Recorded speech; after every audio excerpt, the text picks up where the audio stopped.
Ground Zero, the label of the future, nigga. I see you got a son that's actually doing his thing when it come to, you know, making music here in the state. Yeah. What would you say about that? Was that something you instilled in him, or like you just kind of let that come to him? Yeah, little Quiz, he raised up in music, you know what I'm saying? I think he started getting more involved when I left. You know, I think that was more of him expressing himself. And, you know, and then he told me that a lot of people was telling him that he got the image that he should just start rapping, and that's what he did. And, you know, we're going to change his name, too, from Lil Quiz to Bandman Quiz. You know, because people call him Bandman anyway, so we're going to change it to Bandman Quiz, because a lot of this music get mixed up with the Lil Quiz that's out there. And plus, I told him Bandman fits his image. Yeah, I ain't gonna cap it. Like I be seeing him like, he Bandman for real. Like, yeah. I ain't gonna lie, man. I'm proud of everything that he's doing. You know, a lot of stuff he's doing on his own. You know, I push a button here and there for him. You know, I'm his manager or whatever, so I hit a few blogs up and put his stuff out there. But other than that, he pay for his own stuff. He do everything himself. And I mean, you know, being his father, man, you know, that make you proud. So it's good to see your own kid handling his business, you know. And you know, you got a son in his younger generation. You know, what would you say has changed from when you was, you know, when you and some of the guys around your age back then was on the scene putting it down? You know, like what's some difference you'll see in now and then just in the state alone? You talking about the music? Yeah, when it comes to the music scene. I feel like it's easier now. You know what I'm saying? I feel like it's way easier because shit, I was out here hand to hand. Anybody that know me, they'll tell you I'm out here with 1,000 CDs in the trunk. Bam, bam, bam, passing them out. I got flyers, I got posters, I got this. You know, it wasn't no social media. You know, we had MySpace, but it wasn't no big social media craze like it is now. Like now you can post something and it can go viral. You know what I'm saying? You had to go viral in these streets when I was coming up. You know, I dropped my first album, my official album, in 1999. So you have to really be out here in these streets to touch the people, or you just was a nobody. You know what I'm saying? Now anybody and everybody can be popular. You know what I'm saying? The biggest fucking nerd can go viral, and he ain't no street nigga. He just on their line. You know what I'm saying?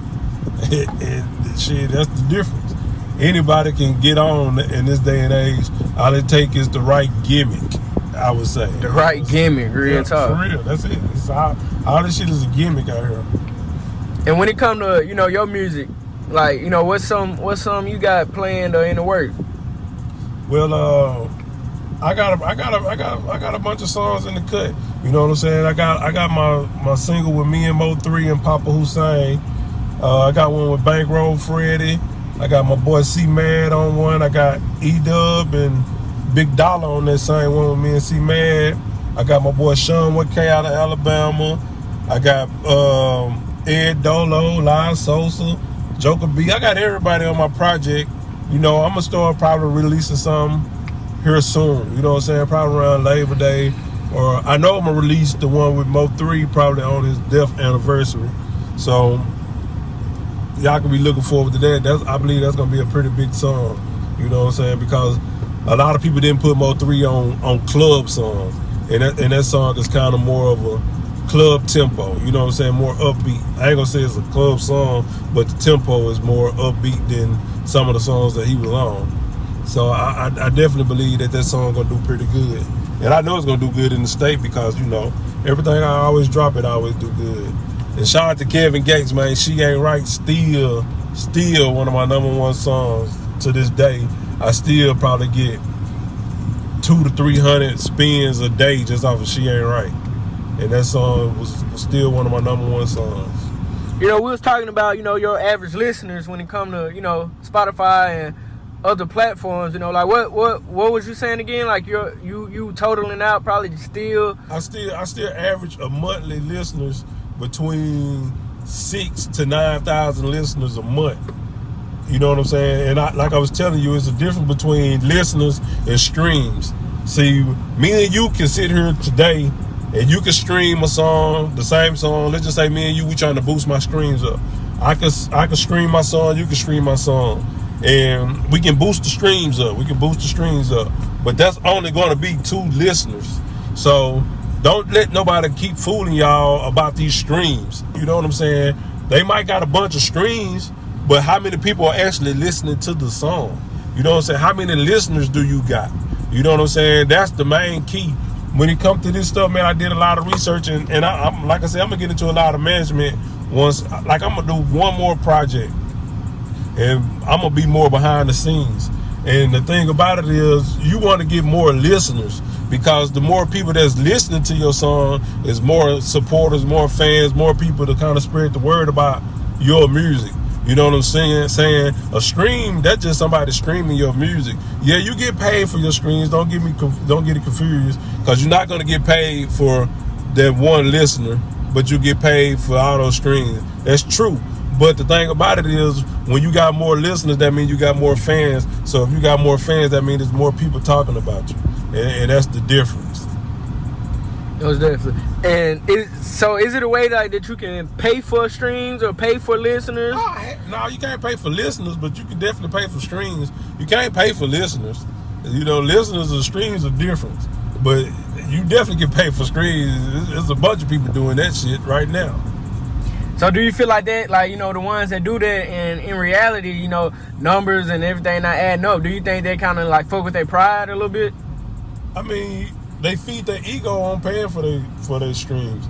So it ain't really probably fucking with their ego, because they got this number. I mean, the one thing I always heard back when I was growing up, the easiest person to fool is yourself. So the thing about it is, if they boost their streams up, they got a facade that they really popping when they really not. Ain't nobody listening to your shit. I don't give a fuck if you making 2 million streams or 3 million streams, but you only got 1,000 people listening to a month. You should be trying to go back to the drawing board and figure out what's going on. You know what I'm saying? Because at the end of the day, I always have been making music, but I never consider myself an artist. You know what I'm saying? I consider myself a businessman. Everything that I did to try to make money. You know what I'm saying? I didn't give a fuck about popularity. I already had bread. You know what I'm saying? The hoes come with it. So it never was about the women. You know what I'm saying? So it was all about trying to make a way to make some money. You know what I'm saying?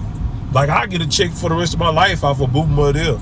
Every time that stuff come on TV or on the movies or on Netflix, I get a check. You know what I'm saying? Because of the publishing. The thing about it is, set yourself up so when you I just got a check for like $2,500 last month just off of my streams, off my music, because the music, people are actually really listening to my music. You know what I'm saying? So it's a big difference. So make sure you set yourself up for the right reasons and not just for some spur of the moment type shit, you know?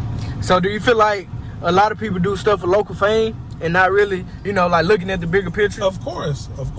And that's why a lot of people in my hometown, you know, and shout out to my hometown, they used to get mad at me for not helping do certain stuff. And I was like, man, what is you doing this for? Because I tell them, hey man, I got a show in Texas. Come on, nah, they don't want to go. But as soon as I got a show in El Dorado, they ready to pull up deep and this and that. But you're not trying to go out of town, like, bro, and you're an artist and you trying to make music, you need to get outside of this town to let people know who you is, because that's not going to help you keep doing shows at the Brick House. That's not it. You know what I'm saying? That's cool. That's fine and dandy. I'm glad everybody fuck with me at home, but I need some more people outside for me to make a real bag. You know what I'm saying? And that's what people get confused at, bro. Like, they get so caught up in that local fame that shit, they don't care. They ain't tripping. Like me, I haven't done no shows since I've been home, and I'm not gonna do no shows unless I'm getting paid. I'm not going to no fucking shows to perform just to say I perform cause Lil Baby there. I'm not doing that shit. Lil Baby got paid. I want to get paid. If I'm not getting paid, shit, fuck that show. You know what I'm saying? I'm not going. That's just is what it is. You know what I'm saying? If I do go, I'm going to be a customer. I'm going there because that's what I wanted to do. But I'm not going to perform and I'm not getting paid, I ain't doing that no more. You know what I'm saying? And I advise a lot of people that got a little buzz in their city to quit going to these shows, performing, just to say you was on the show. Fuck that. You done performed in this city 1,000,000 times. Why you keep going to the show? They ain't gonna never pay you if you keep going to that fucking show and performing for them little $200, $250 or a bottle. I ain't doing that shit no more. Y'all can keep them shows. Y'all paying these other niggas out of town, but y'all don't want to pay Arkansas artists. Man, fuck that. That ain't going down no more. Not on my watch. I don't care who they're. And you feel like that's more so the artist's fault? You know, that the promoters and club owners not wanting to pay them, or like what? Or it's like, a little bit of both. It's a little bit of both. I feel like if you keep on performing for free and doing that, then yeah. Cause see, you gotta understand, each artist that's performing on some of these big shows, they got fans, they got family, they got people that support them that's gonna come to support them. So they gotta pay to get into the venue. And if you put enough artists on those shows, they just say we put 5 different artists on the shows and they got 20 people that come. Come on, man, that's a bag. You know what I'm saying? So that's what it is. And then a lot of these promoters don't want to pay us or put nobody on the show because they feel like they know you or they don't respect your craft. And the thing about it is, if you stop going to these shows and if you stop supporting they shit and your people start supporting they shit until they pay you to be on it, then guess what? They gonna get some act right. But if you go pull up to every damn concert, to every club, every time they throw something, then that's your fault. You should boycott their ass and have your family to boycott them, have your friends to boycott them, and be like, hey man, until you pay such and such, we ain't fucking with your shows no more. We'll come to the club just to hang out, but we ain't fucking with your shows no more until you start supporting the artists that's in Arkansas. Until that happens, shit, it's gonna be the same old shit.